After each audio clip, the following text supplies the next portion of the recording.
డైరెక్ట్గా వెళ్ళి ఒక వెబ్సైట్ మేము చేసామండి. మా వెబ్సైట్లో నుంచి ఎవరు ఎన్రోల్ అయి ఉంటారో మా కళాకారులు వాళ్ళకు ఖచ్చితంగా మన మినిస్ట్రీ దగ్గర, అంటే మన తెలంగాణ రాష్ట్ర మినిస్ట్రీ అయినా సరే, సీఎం గారైనా సరే, ఆంధ్ర రాష్ట్ర సీఎం గారైనా సరే, వాళ్ళకి వెళ్ళి మేము వినతి పత్రం ఇచ్చేది ఏంటిది అంటే, మా కళాకారులకి మేము ఇస్తున్న ఐడి కార్డ్ని గుర్తించి మీరు ఇచ్చినంత వరకు, మీరు ఇచ్చారనుకోండి మా కార్డ్ని మేము మళ్ళీ తొలగిచ్చేస్తాం, మీకే ఇచ్చేస్తాం మా కళల్ని, రైట్. ఇది కూడా వాళ్ళకి ఛాన్సే అనమాట. ఎందుకంటే వీళ్లకు ఐడి కార్డ్ అనేది వచ్చినంత వరకు ఎవరు కూడా వాళ్ళని అండర్ ఎస్టిమేట్ చేయొద్దు, ఎవరు కూడా కించపరచవద్దు.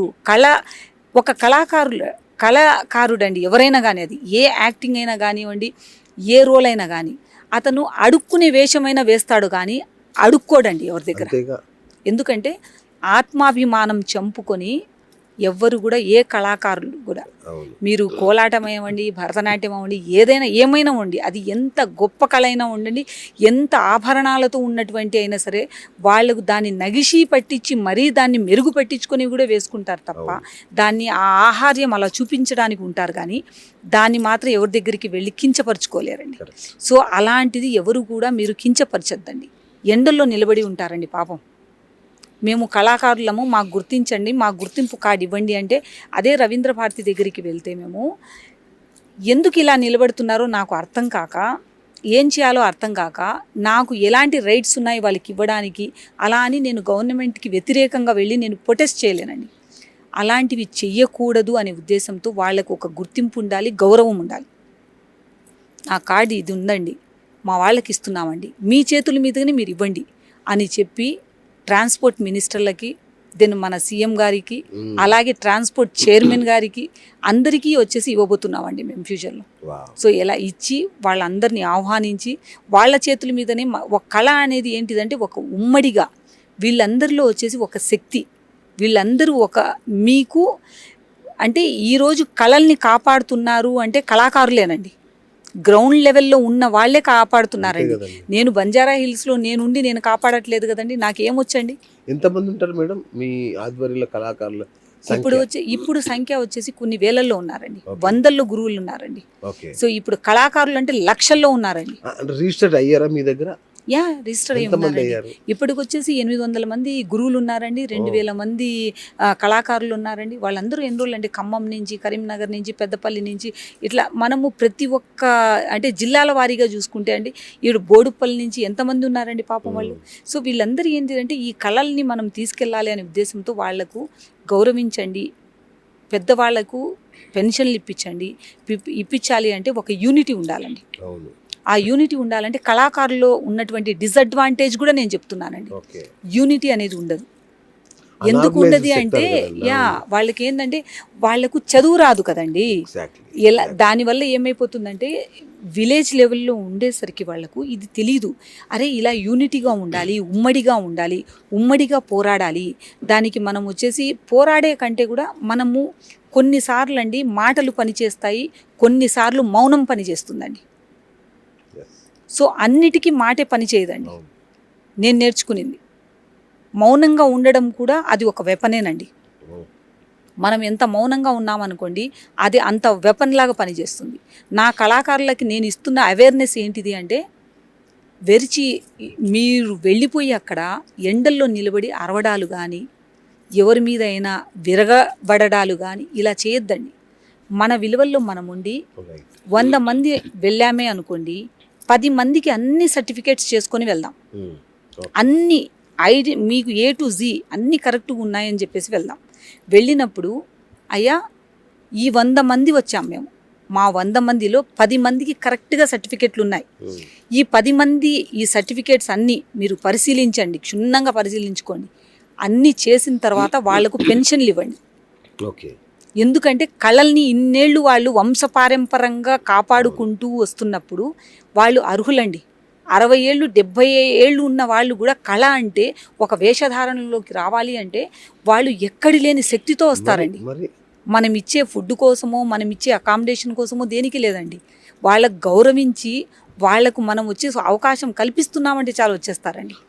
కళాకారులు లక్షల మంది ఉన్నారు మీరు అన్నారు, నిజమే, ఎంతో మంది ఉన్నారు కదా.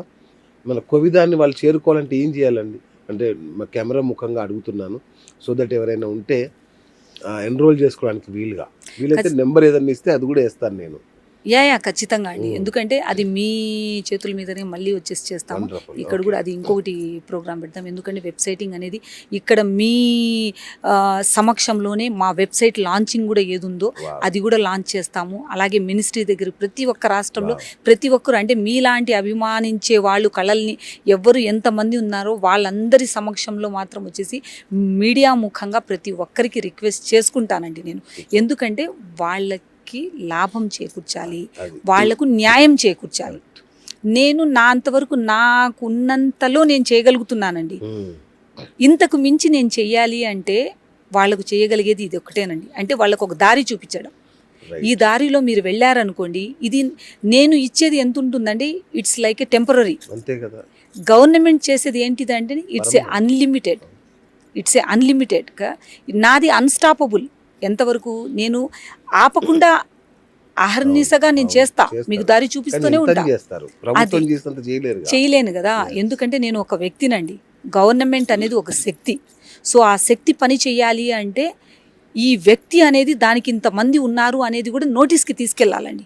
గవర్నమెంట్ని తప్పు పెట్టనండి ఇక్కడ నేను, ఎవరిని కూడా నేను తప్పు పెట్టనండి.